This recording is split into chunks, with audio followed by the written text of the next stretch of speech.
오늘 본문은 어제 나누었던 첫째 날부터 셋째 날까지의 창조에 이은 넷째 날부터 여섯째 날까지의 이 창조를 기록하고 있습니다. 넷째 날 하나님은 궁창에다 두 큰 광명과 별들을 만드셨습니다. 낮과 밤을 나누셨고 해는 낮을 달은 밤을 주관하게 하셨습니다. 다섯째 날에는 물과 궁창에 물고기와 새를 그 종류대로 창조하시고는 그들이 생육하고 번성하도록 축복하셨습니다. 여섯째 날에는 말씀에 따라 땅의 가축과 파충류와 짐승이 그 종류대로 창조되었습니다. 이 또한 하나님 보시기에 좋았다고 성경은 말씀하고 있습니다. 물론 여섯째 날에 인간도 창조하셨는데요. 그 부분은 따로 내일 나눌 수 있도록 하겠습니다. 창조의 첫 사흘 동안 흑암과 혼돈을 몰아내시고 생명이 살 만한 공간을 만드셨습니다. 그리고 이후의 사흘 동안에는 그 공간 안에 천체와 생명체로 채우십니다. 여러분은 창조가 무엇이라고 생각하십니까? 많은 사람들은 창조를 단순하게 없는 것을 있게 하는 것, 소위 무에서 유를 만들어내는 것을 창조라고 일반적으로 생각을 하죠. 그러나 하나님의 창조의 역사를 보면 거기에는 질서가 있고 의미가 있음을 발견하게 됩니다. 특별히 저는 오늘 이 창조의 역사의 의미에 집중해서 함께 말씀을 나누려고 하는데요. 하나님은 혼돈과 흑암과 공허뿐이었던 곳에 빛을 창조하셨습니다. 이 빛은 태양빛과 같은 천체의 빛을 의미하는 것은 아닙니다. 그때는 아직 궁창이 존재하지 않았기 때문에 천체를 창조하지도 않으셨죠. 이 빛은 히브리어로 오르라는 단어인데요. 근원적인 빛, 그러니까 모든 생물에 필요 불가결한 원동력을 말합니다. 이 빛에서 나오는 에너지나 온기로 말미암아서 우주가 움직이고 모든 생물이 탄생하고 또 이렇게 성장할 수 있게 되는 것이죠. 하나님은 그 빛을 창조하심으로 말미암아 흑암을 몰아내셨습니다. 또한 생명이 살만한 시간과 공간을 만들어서 혼돈을 몰아내셨습니다. 그리고 이제는 그 시공간에 천체와 생명체를 채우심으로 공허를 몰아내십니다. 혼돈과 공허와 흑암으로 인해서 그 어떤 것도 살 수 없었던 영원의 어느 지점에 하나님의 창조의 역사로 시간과 공간이 생겨나고 그 안에는 천체가 존재하고 그것들은 일정한 법칙에 따라서 자전과 공전을 하면서 조화를 이룰 뿐만 아니라 생명이 살게 되었다는 것입니다. 이처럼 하나님의 창조 사역이 가지는 의미는 아무것도 존재할 수 없고 아무것도 살 수 없는 곳을 생명으로 가득한 살만한 공간, 쉴만한 공간으로 만드셨다는 것입니다. 여러분, 하나님은 우리를 그런 하나님의 형상을 따라 지으셨습니다. 그 말은 우리도 하나님처럼 살기를 원하신다는 것입니다. 물론 피조물인 우리가 창조주 하나님과 똑같은 초월적인 창조의 역사를 일으킬 수는 없죠. 말 그대로 생명을 창조한다거나 없는 것을 있게 한다거나 이런 초월적인 창조를 할 수는 없습니다. 그러나 우리가 하나님이 만드신 창조 질서의 일부가 되어서 하나님께서 시공간을 만드시고 그곳에다가 하나님이 창조하신 천체와 생명체를 채워서 흑암과 혼돈과 공허를 몰아내신 것처럼 내가 사는 곳이 사람이 살 만한 공간, 사람이 쉼을 얻을 공간, 사람이 평안과 안식을 얻는 그런 공간으로 만들어가기를 원하신다는 거예요. 그것이 우리가 하나님의 창조의 역사에 동참하는 것입니다. 그러나 안타깝게도 인간은 타락한 이후에 하나님이 창조하신 피조 세계를 끊임없이 파괴해 왔고, 무수히 많은 전쟁을 통해서 수많은 사람을 죽음의 공포와 아픔과 상처 속에 살아가도록 만들었습니다. 가인은 동생 아벨을 죽였고, 그의 후손 라멕은 자신에게 상처를 준 사람을 죽여서 복수한 것을 자랑하면서 노래를 지어 불렀고, 그렇게 번성한 후손들 중에는 전쟁에서 많은 사람을 죽여서 명성을 얻은 네피림들까지 존재하게 됩니다. 하나님은 그런 인간을 지으신 그런 인간들을 보시면서 사람 지으심을 한탄하셨고, 결국에는 심판의 칼을 빼 드셨습니다. 창세기 6장을 보겠습니다. 5절부터 7절입니다. 여호와께서 사람의 죄악이 세상에 가득함과 그의 마음으로 생각하는 모든 계획이 항상 악할 뿐임을 보시고, 땅 위에 사람 지으셨음을 한탄하사 마음에 근심하시고 이르시되 내가 창조한 사람을 내가 지면에서 쓸어버리되 사람으로부터 가축과 기는 것과 공중의 새까지 그리하리니 이는 내가 그것들을 지었음을 한탄함이니라 하시니라. 노아의 홍수 심판으로 인해서 지구는 하나님이 태초에 창조하셨던 그 모습을 잃어버리게 됩니다. 실제로 노아 홍수 심판 이전의 인류는 채식을 했었습니다. 그 말은 무슨 말이냐면, 채식을 통해서도 얼마든지 우리의 생존에 필요한 충분한 영양소가 공급되어질 만큼 자연은 우리에게 풍성한 먹거리를 제공했다는 뜻입니다. 각종 과일이나 이 자연에서 채취하는 것들로 우리가 살아가기에 부족함이 없도록 자연은 우리에게 제공했다는 거예요. 그런데 홍수 심판 이후에 하나님이 인간에게 육식을 허락하십니다. 자연은 더 이상 채식만으로는 충분한 영양소 공급이 이루어질 만큼의 풍성한 먹거리를 제공해 주지 못하기 때문입니다. 실제로 과학자들이 실험을 해봤대요. 요즘에 비건 그 음식들이 되게 유행하잖아요. 그래서 채식만 하는 사람과 육식과 채식을 함께 하는 사람을 한 달 동안 똑같은 쌍둥이 형제를 데리고 실험을 해봤대요. 여러분, 누가 더 체질적으로 건강했을까요? 우리는 채식을 하면, 곡물과 채식만 먹으면 더 건강할 것 같지만 실제로 육식과 함께 이렇게 식사를 한 한쪽 쌍둥이가 훨씬 더 몸이 더 건강했다는 거예요. 필수 영양소가 몸에 훨씬 더 잘 공급이 되었다는 것입니다. 노아 홍수 심판 이전의 지구는 거대한 공룡들도 살 만큼 먹이가 풍부한 환경이었습니다. 그래서 여러분, 홍수 심판 때 하나님께서 방주에다가 모든 동물들을 싣게 하시잖아요. 거기에는 분명히 공룡들도 있었을 거예요. 근데 엄청나게 큰 공룡들이 아니라 새끼들 혹은 알로서 부화할 수 있는 그런 동물들을 실었다고 창조 과학자들은 이야기를 합니다. 어쨌든 그런데 지금은 어떻습니까? 그 공룡들이 다 멸종했어요. 왜 멸종했죠? 이 공룡들이 멸종한 근본적인 이유는 더 이상 공룡이 살아갈 수 있는 충분한 환경이 되지 못했기 때문이라는 거예요. 이처럼 자연이 파괴되는 현상은 현대 사회로 오면 올수록 더욱 심각해져 가는 것을 볼 수 있습니다. 저는 이 시간 환경 파괴나 전쟁이나 그래서 인류 평화와 같은 그런 거창한 이야기를 나누려고 하는 것이 아닙니다.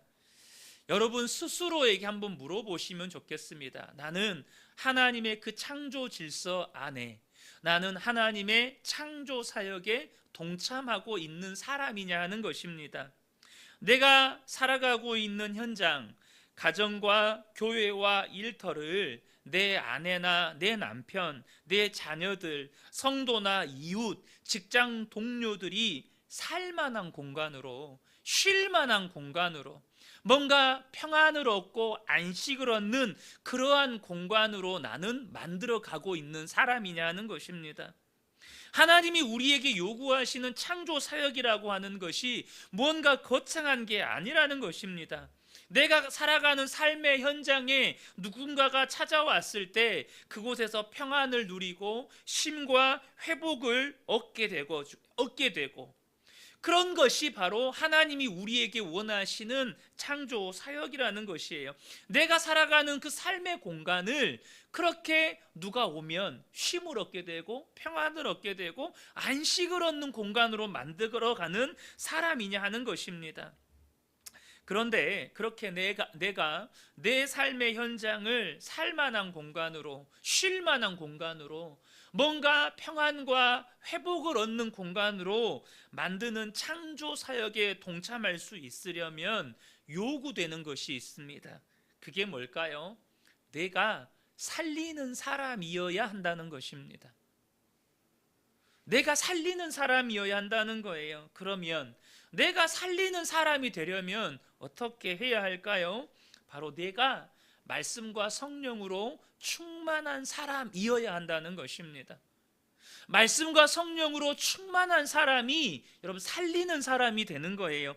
요한복음 6장 63절을 보면 살리는 것은 영이니 육은 무익하니라. 내가 너희에게 이른 말은 영이요 생명이라.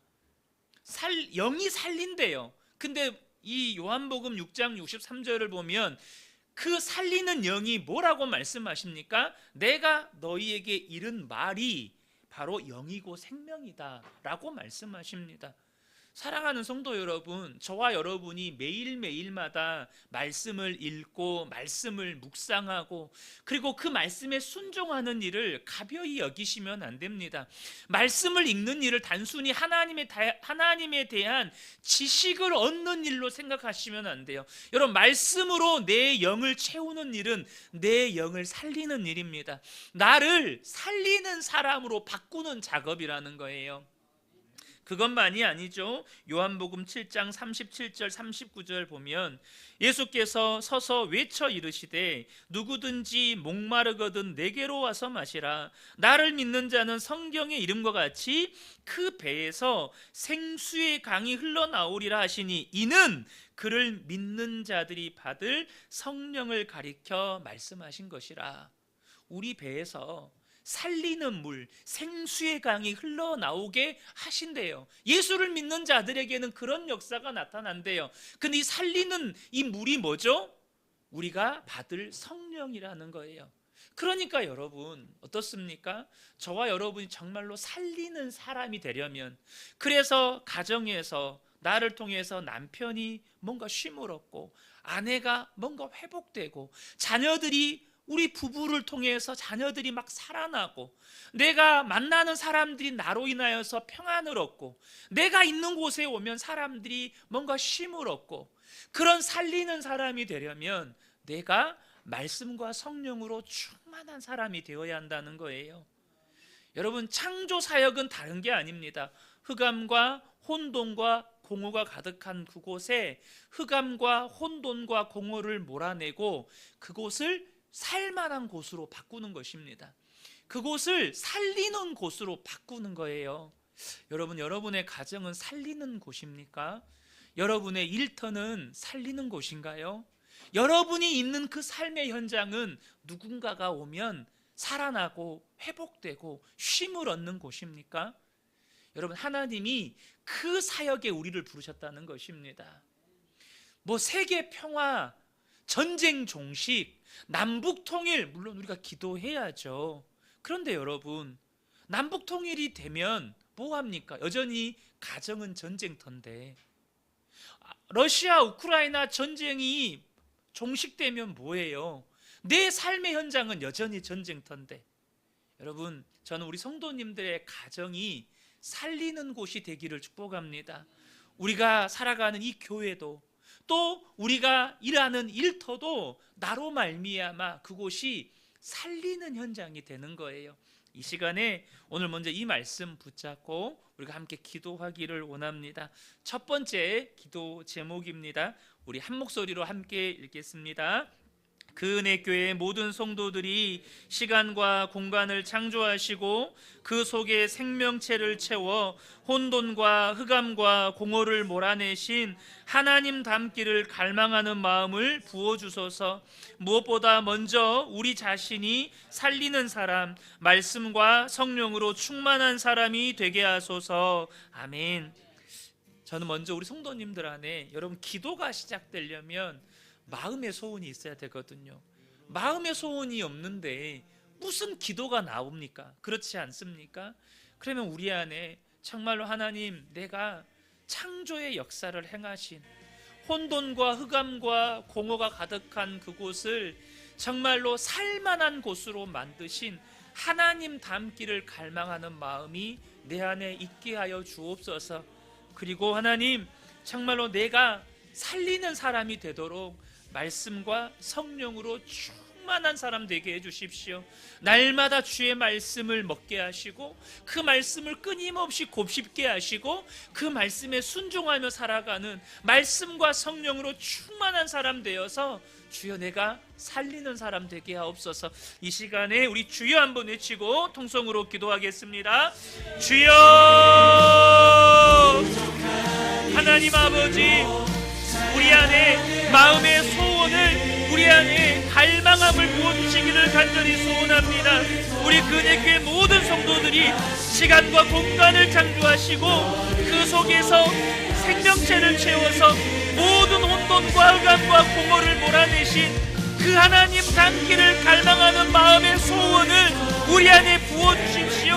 주님, 제가 하나님 닮기를 원합니다. 우리 그 은혜교회가 하나님 닮기를 원합니다. 우리 그 은혜교회 모든 성도들이 하나님 닮기를 원합니다. 무엇보다 내가 먼저 그렇게 사람을 살리는 사람, 말씀과 성령으로 충만한 사람 되게 하여 주옵소서. 날마다 주의 성령을 사모하며 날마다 주의 말씀을 가까이 하여 말씀을 읽고 묵상하며 순종할 때 주님, 내 안에 주의 말씀과 성령이 충만하여 내 배에서 생수강이 넘쳐나게 하시고 하나님 아버지, 나로 말미암아 이제는 하나님 내 주변에 살아나는 역사가 있게 하여 주시옵소서.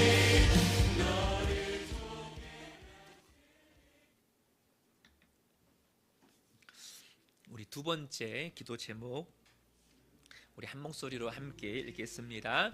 근혜교회 모든 성도들이 살아가는 모든 삶의 현장, 곧 가정과 교회와 일터를 살만한 곳, 쉴만한 곳, 평안을 얻는 곳으로 만들어가는 창조의 동역자들이 되게 하소서.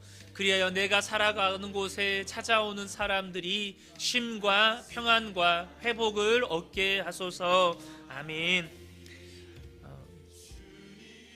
정말 안타깝지만 분명히 러시아 우크라이나 전쟁도 너무너무 안타깝고 또 태국과 캄보디아의 전쟁도 너무너무 안타깝고 여전히 멈춤이 없는 이스라엘과 하마스 간의 전쟁도 여러분 너무너무 안타까운 현실입니다. 그러나 여러분, 꼭 전쟁터가 그런 물리적인 전쟁터만 있는 것이 아닙니다. 여전히 가정이 전쟁터인 곳도 많고 일터가 전쟁터인 곳도 참 많습니다. 이 시간에 우리가 정말로 한 마음으로 기도했으면 좋겠어요.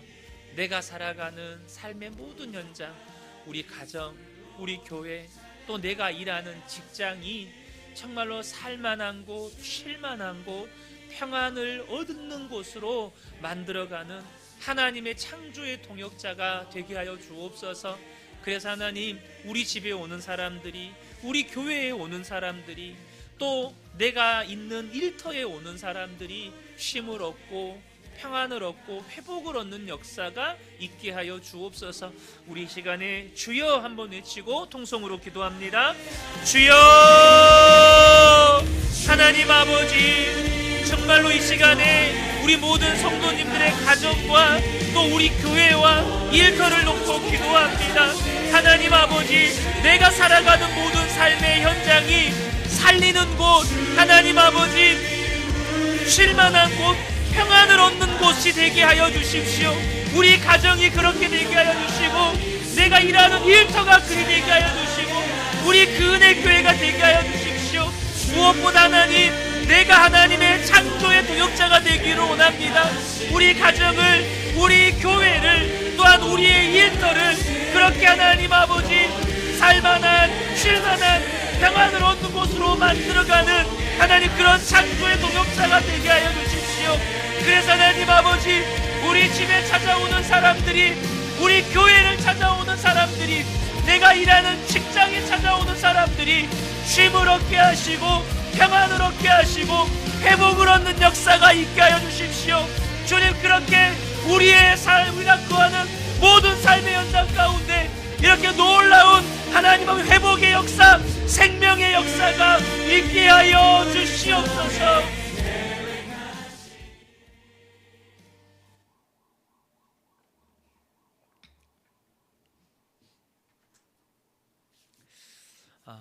그런데 여러분, 한번 이 창조의 역사에 대해서 우리가 생각해 볼 때 하나님은 전지전능하시잖아요. 그런데 이 전지전능하신 하나님이 천지와 만물을 창조하시는데 6일이나 걸렸다는 것이 여러분 잘 납득이 되신가요?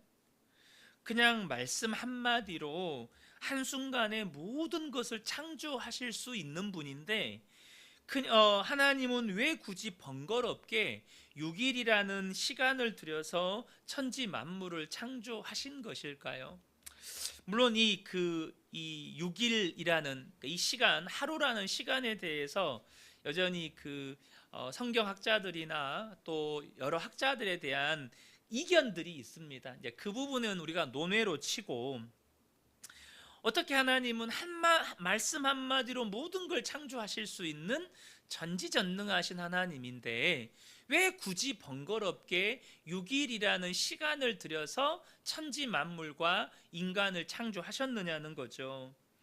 저와 여러분이 성경을 대할 때 하나님께서 기록하신 의도대로 성경을 이해하는 것이 매우 중요합니다.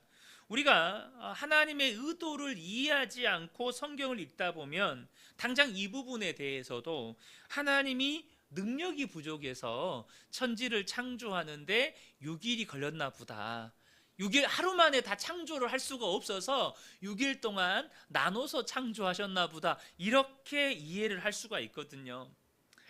근데 성경이 이 대목에서 강조하는 것은 시간이나 길이가 아닙니다.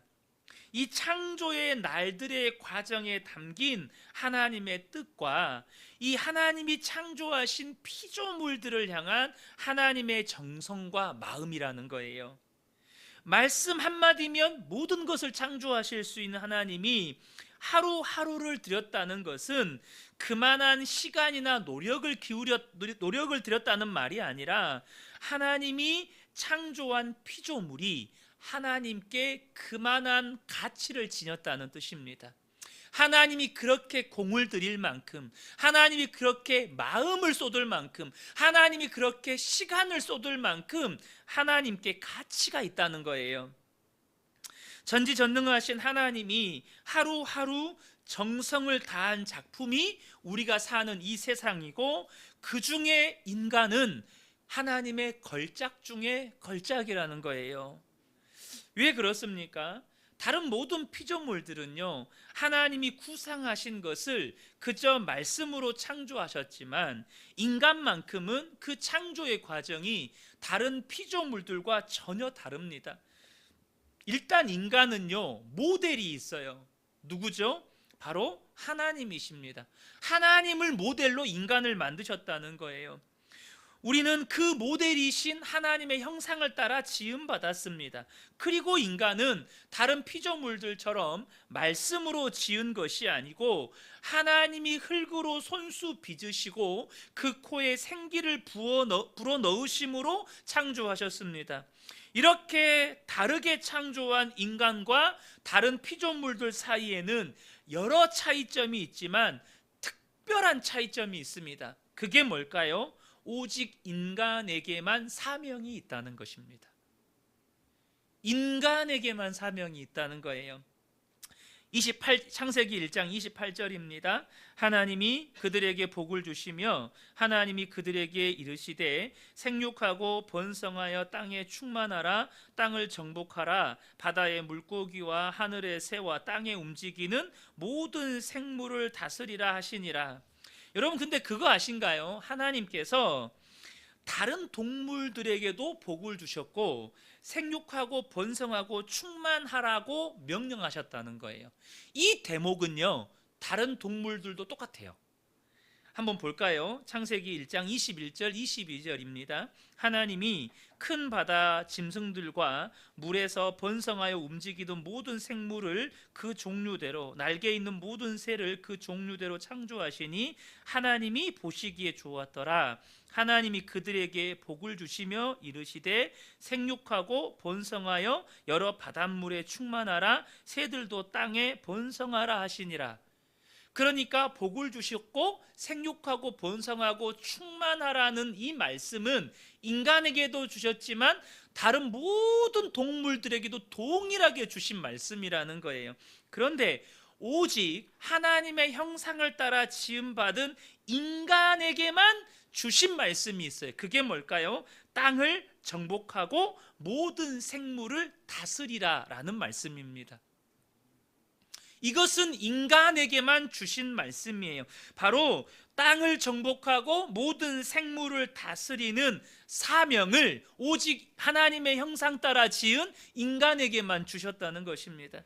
저는 이 대목에서 두 가지 부분에서 깊이 생각해 보기를 원합니다. 먼저 앞서 말씀드린 것처럼 우리는 하나님의 걸작 중의 걸작이라는 거예요.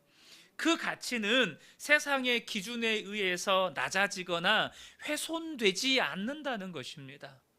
여러분의 존재 가치가요, 이 세상의 기준에 의해서 낮아지거나 절대 훼손되지 않아요. 안타까운 것은 사람은 외모를 보고 판단하는 경향이 있죠. 그래서 많은 성도들이 자신의 가치를 이 세상의 기준이나 눈에 보이는 것을 기준으로 자신을 평가하여서 스스로를 하찮게 여기거나 스스로 불행하다 여기면서 살아가는 분들이 많다는 겁니다.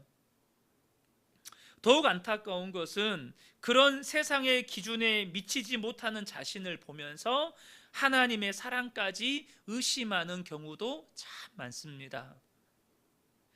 만약 여러분의 자녀가 자신이 우리 엄마 아빠의 자녀로 태어난 것이, 이 집에서 아빠 엄마랑 사는 것이 나는 행복하지 않아, 나는 너무너무 불행해 라고 그렇게 말하고 다닌다면, 그래서 늘 얼굴이 울상으로 그렇게 다닌다면 여러분 마음 어떠시겠어요? 그런 자녀를 바라보고 있는 여러분의 마음은 어떠신가요? 여러분, 마찬가지입니다. 만약에 예수를 믿는 저와 여러분이 이 세상의 기준으로, 눈에 보이는 것을 기준으로 자신을 평가하고 스스로를 하찮게 여기면서 자신의 인생은 불행하다고 여긴다면 그것은 정말로 하나님의 마음을 아프게 하는 일이라는 것입니다. 제가 전도사 때 청소년 사역을 할 때 하나님이 지으신 우리의 가치를 알려주기 위해서 아이들에게 실제로 실험을 하나 한 적이 있어요. 그때는 5만 원짜리 지폐가 없었거든요. 그래서 10,000원짜리 지폐를 가지고 이거 가질 사람 하니까 아이들이 전부 다 손을 번쩍 드는 거예요. 그래서 제가 아이들이 보는 앞에서 그 10,000원짜리 지폐를 꾸깃꾸깃 막 꾸겼습니다. 그리고 나서 이거 가질 사람 하니까 여전히 아이들은 다 손을 드는 거예요. 그래서 제가 이번에는 그 10,000원짜리 지폐를 바닥에다 내려놓고 발로 지근지근 밟았습니다. 그리고 나서 아이들에게 이거 가질 사람 하니까 몇 명은 내리더라고요.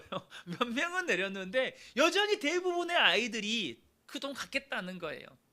그리고 마지막으로 아이들이 보는 앞에서 10,000원짜리 지폐를 절반으로 쫙 찢었습니다. 아이들이 비명을 지르더라고요.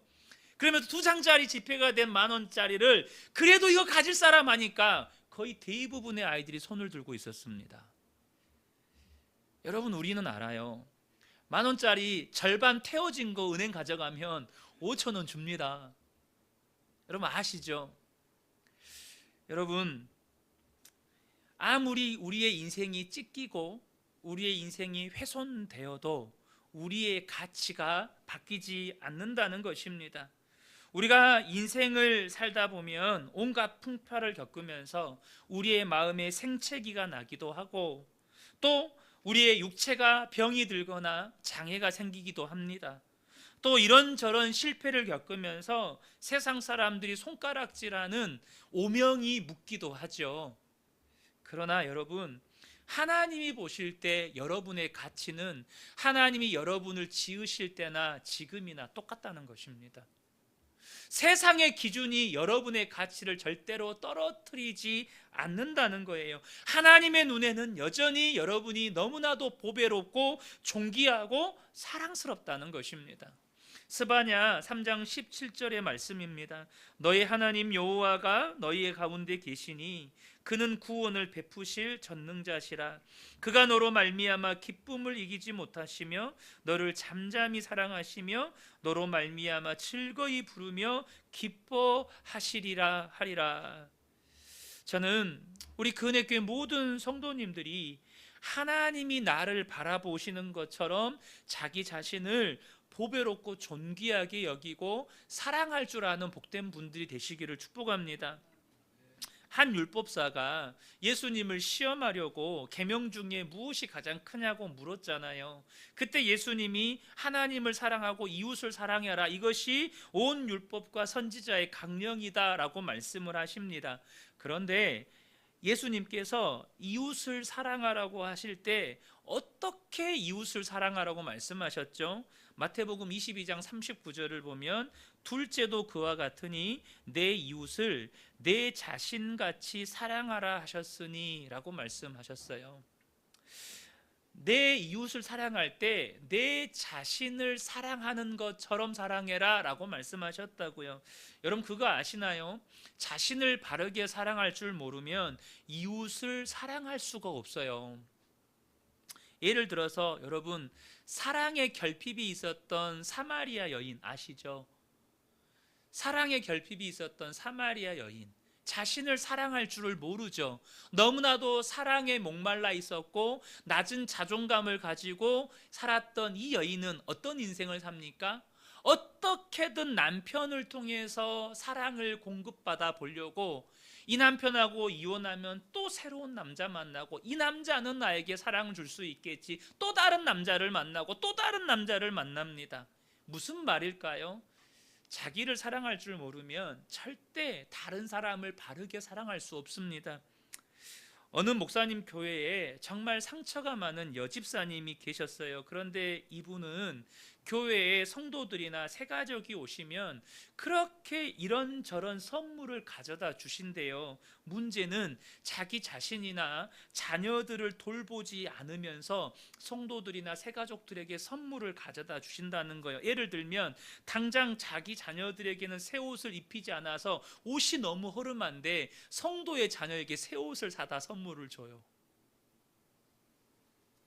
보다 못한 목사님이 나중에 따로 불러서 다른 성도들에게 선물 안 드려도 되니까 성도님과 집사님과 자녀들을 돌보세요, 그렇게 말씀을 드렸더니 오히려 시험에 들었다는 거예요. 물론 예수님은 자기를 희생하면서까지 형제를 사랑하는 것보다 더 큰 사랑이 없다 하셨습니다. 요한복음 15장 13절에 보면 사람이 친구를 위하여 자기 목숨을 버리면 이보다 더 큰 사랑이 없다 말씀하셨어요.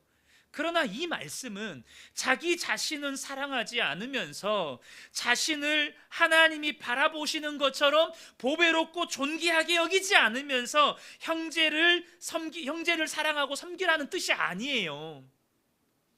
오히려 하나님의 시선으로 자신을 바라보면서 하나님이 나를 바라보시는 것처럼 나를 보배롭고 존귀하게 여기는 그 사람이 형제를 그렇게 사랑할 수 있는 거예요.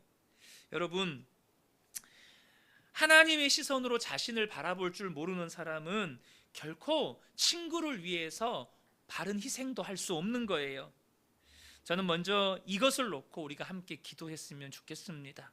세 번째 기도 제목입니다. 우리 함께 이 세 번째 기도 제목 읽겠습니다.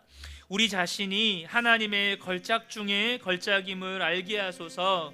자신을 세상의 기준으로 평가하지 않게 하소서. 하나님의 시선으로 자신을 바라보고 하나님이 나를 보배롭고 존귀하게 여기며 사랑하신 것처럼 자신을 보배롭고 존귀하게 여기며 사랑하는 성도들이 되게 하소서. 아멘. 이 시간에 우리 함께 기도하기를 원합니다. 여러분 자신을 볼 때 어떤 생각이 드십니까? 난 왜 이렇게 못생겼지? 왜 이렇게 뚱뚱하지? 왜 이렇게 가난하지? 나는 왜 이렇게 잘하는 것도 이렇게 없지? 왜 나는 뭘 해도 이렇게 되는 일이 없지? 이 모든 것들은 다 세상의 기준으로 나를 바라보고 평가하는 것들입니다. 우리 안에 하나님이 나를 어떻게 바라보시는지에 대한 시선의 회복이 필요합니다. 여러분 좀 죄송한데요, 저는 제가 참 잘생겼거든요. 저는 제가 참 잘생겼다고 생각하고 살아요. 저는 제 외모가 너무 마음에 들거든요. 여러분은 그렇게 인정 안 하셔도 괜찮합니다. 여러분이 그렇게 인정하지 않으셔도 돼요. 저는 제 외모가 너무 마음에 들어요. 근데 주변 사람들이 자꾸만 걱정을 해요. 머리가 빠진다고 자꾸만 걱정들을 하세요.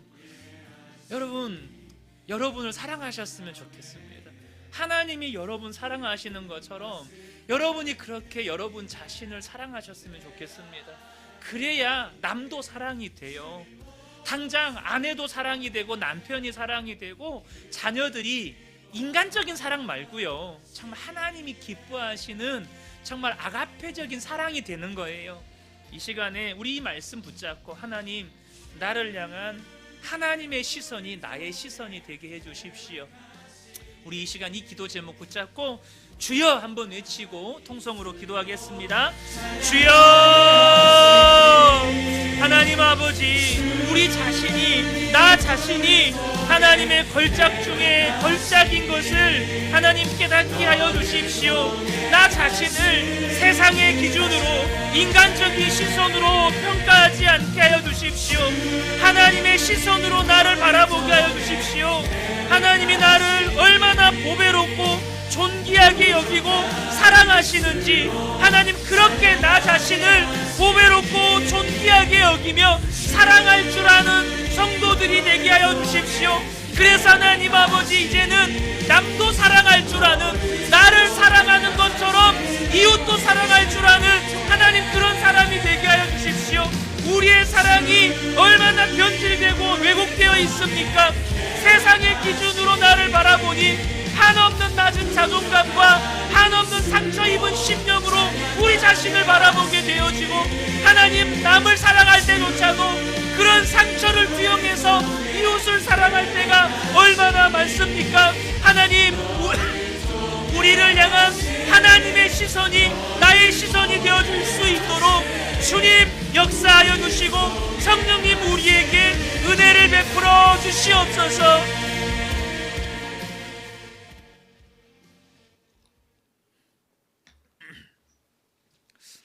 이 시간에 또 하나 생각해 보기를 원하는 것은 사명에 관한 부분입니다. 분명 우리는 존재 자체로 보배롭고 존귀합니다.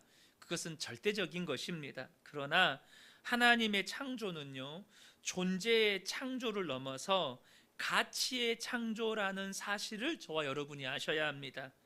하나님은 그저 우리가 존재하는 것 그 자체를 목적으로만 창조하지 않으셨다는 것입니다. 하나님은 우리를 통해서 이루시기 원하는 목적이 있다는 거예요. 앞서 말씀드린 것처럼 하나님은 창조하신 인간들에게 사명을 주셨습니다.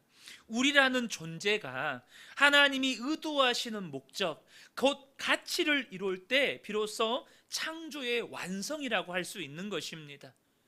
그냥 창조하시고 존재 그 자체로만 머물러 있기를 원치 않으신다는 거예요.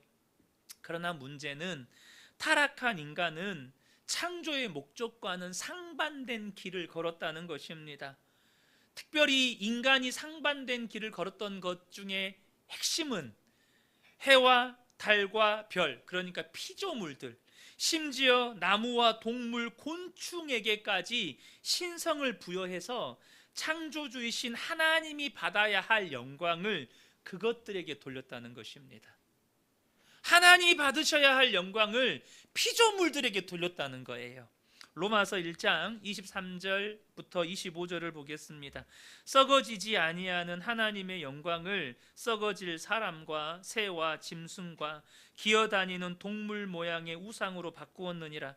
그러므로 하나님께서 그들을 마음의 정욕대로 더러움에 내버려 두사 그들의 몸을 서로 욕되게 하게 하셨으니 이는 그들이 하나님의 진리를 거짓 것으로 바꾸어 피조물을 조물주보다 더 경배하고 섬김이라. 하나님이 우리를 창조하신 목적대로 살지 않고 오히려 그 목적에서 완전히 상반된 길로 갔다는 거예요. 다들 아시는 것처럼 고대 이집트는 태양신 라를 숭배했고, 메소포타미아의 수메르의 우르에서는 달의 신인 난나를 숭배했습니다. 가나안 족속들은 말할 것도 없고 심지어 하나님의 백성 이스라엘에서도 1월 성신을 숭배했다는 흔적들이 있습니다. 이것은 또한 구약 성경에 그대로 나와요. 이스라엘 백성들이 1월 성신을 섬겼죠. 또한 고대 사회에서는 다섯째 날에 창조된 바다의 짐승들 중에 거대한 짐승들, 이것들 또한 숭배의 대상으로 섬기는 경우가 많았습니다. 그 결과 어떻게 되었습니까? 인간의 숭배를 받은 피조물들이 오히려 고통을 겪게 되었다는 거예요. 이것을 로마서 8장에서 기록하고 있습니다. 로마서 8장 19절부터 22절을 보겠습니다. 피조물이 고대하는 바는 하나님의 아들들이 나타나는 것이니 피조물이 허무한 데 굴복하는 것은 자기 뜻이 아니요 오직 굴복하게 하시는 이로 말미암음이라. 그 바라는 것은 피조물도 썩어짐의 종로로 한 데서 해방되어 하나님의 자녀들의 영광의 자유에 이르는 것이니라. 피조물이 다 이제까지 함께 탄식하며 함께 고통을 겪고 있는 것을 우리가 아느니라. 이 말씀에 대한 우리가 바른 이해함이 필요한데요, 앞서 말씀드린 것처럼 인간의 범죄와 타락으로 말미암아 이 피조 세계까지 노아의 홍수 심판의 대상이 됩니다. 근데 왜 여러분 그러잖아요, 타락은 인간이 했어요. 그럼 인간만 심판하시면 되잖아요. 근데 왜 모든 피조 세계를 심판하시죠? 왜 온 지구를 이 홍수 안에 가두시고 지구를 심판하셨냐는 거예요. 그 이유는 인간이 피조물들을 숭배의 대상으로 만들었기 때문입니다. 피조물들에게 하나님께 돌려야 할 영광을 피조물들에게 돌렸기 때문이에요. 피조물들은 자신들의 의사와 상관없이 인간의 범죄, 자기들은 숭배받기를 원치 않았어요. 근데 인간들이 와서 막 절하면서 난리를 치는 거예요. 그러니까 어떻게 됐죠? 피조물들은 자기들의 의사와 상관없이 인간의 숭배의 대상이 되었고 인간의 타락의 대상이 되어서 인간의 범죄로 말미암아 썩어짐의 종노릇을 하게 된 것입니다. 피조물들은 제발 이 썩어짐의 종노릇하는 고통에서 해방되어서 하나님의 자녀들의 영광의 자유에 이르기를 원한다는 거예요. 그래서 피조물들이 뭘 고대해요? 하나님의 아들들이 나타나기를 고대한다는 거예요. 자기들도 하나님 찬양하고 싶다는 거예요. 인간들에게 숭배받기를 원하는 것이 아니라 하나님의 아들들과 함께 자기들도 자신들을 지으신 하나님을 찬양하고 싶다는 거예요. 근데 인간들이 뭐예요? 피조물인 이 자연 만물을 숭배하고 있다고요. 다시 사명으로 돌아가죠. 창세기 1장 28절입니다. 하나님이 그들에게 복을 주시며 하나님이 그들에게 이르시되 생육하고 번성하여 땅에 충만하라. 땅을 정복하라. 바다의 물고기와 하늘의 새와 땅에 움직이는 모든 생물을 다스리라 하시니라. 하나님은 하나님의 형상을 따라 사람을 지으셨고 생육하고 번성하고 땅에 충만하고 정복하며 모든 생물을 다스리라고 하셨어요. 이것이 우리에게 주신 사명이에요. 그런데 단순히 범죄하고 타락한 인간들이 이 땅에 생육하고 번성하고 충만하게 되면, 그런 인간들이 땅을 정복하고 모든 이 지구를 다스리게 되면, 모든 생물을 다스리게 되면 이 지구는 다시 혼돈과 흑암과 공허로 가득하게 돼요. 살만한 곳, 쉴만한 곳, 평안을 얻는 곳이 아니라 죽음의 공포와 고통과 상처로 가득한 곳이 되어버린다는 것입니다. 피조물들도 썩어짐의 종로로 타면서 탄식하는 그런 고통 속에 있게 된다는 거예요. 그렇다면 도대체 주님의 생육하고 번성하고 땅에 충만하고 정복하고 다스리라는 사명은 어떤 사명일까요? 바로 하나님의 형상을 닮은 자들, 쉽게 말하면 앞서 말씀드렸던 것처럼 우리가 살리는 자들이 되어서 하나님이 우리에게 선물로 주신 이 피조 세계와 아름답게 공생할 뿐만 아니라 나를 통해서 또 다른 하나님의 형상을 닮은 자들, 또 다른 살리는 자들을 세워가는 것입니다. 하나님의 형상을 닮은 자들, 살리는 자들로 이 땅에 생육하고 번성하고 땅에 충만하게 해야 한다는 거예요. 이것이 우리의 사명이라는 것입니다. 이사야 61장 1절에서 3절은 다들 아시는 것처럼 이사야 선지자가 오실 메시아를 향한 예언의 말씀입니다. 주 여호와의 영이 내게 내리셨으니 이는 여호와께서 내게 기름을 부으사 가난한 자에게 아름다운 소식을 전하게 하려 하심이라. 나를 보내사 마음이 상한 자를 고치며 포로된 자에게 자유를, 갇힌 자에게 노임을 선포하며 여호와의 은혜의 해와 우리 하나님의 보복의 날을 선포하여 모든 슬픈 자를 위로하되 무릇 시온에서 슬퍼하는 자에게 화관을 주어 그 죄를 대신하며 기쁨의 기름으로 그 슬픔을 대신하여 하며 찬송의 옷으로 그 근심을 대신하시고 그들이 의의 나무 곧 여호와께서 심으신 그 영광을 나타낼 자라 일컬음을 받게 하려 하심이라. 그런데 여러분, 예수를 믿는 우리는 예수님 닮았잖아요. 아닌가요? 예수님 닮아가야 하잖아요. 여러분, 예수님을 향한, 메시아를 향한 이 예언의 말씀은 예수님을 닮아가야 하는 우리에게 그대로 사명이라는 거예요. 우리에게 그대로 사명이라는 거예요. 사랑하는 성도 여러분, 여러분이 밟는 땅에 여러분을 닮은 살리는 자들이 계속해서 세워지는 역사가 있기를 축복합니다. 나를 통해서 하나님 닮은 사람들이 일어나는 거예요. 나를 통해서 예수님 닮은 사람들이 막 생겨나는 거예요. 이것이 우리의 사명이라는 겁니다. 저는 목사로서 제가 예수님을 닮아서 우리 성도님들이 예수님 닮은 사람들이 되기를 간절히 소원합니다. 우리 성도님들이 삶의 현장에 나가면 여러분으로 말미암아 누군가가 위로를 받고, 누군가가 상처가 치유되고, 누군가가 묶여있던 것들이 풀어지고, 그래서 그 사람이 정말 하나님의 영광을 나타내는 의의 나무들이 되는 역사가 일어나는 것, 그것이 우리의 사명이라는 것이죠. 전 이 밤에 함께 예배한 우리 모든 성도님들 안에 이 사명의식이 온전히 회복되시기를 예수님의 이름으로 축복합니다. 우리 함께 기도하기를 원하는데요, 네 번째 기도 제목입니다. 우리 네 번째 기도 제목 함께 읽겠습니다.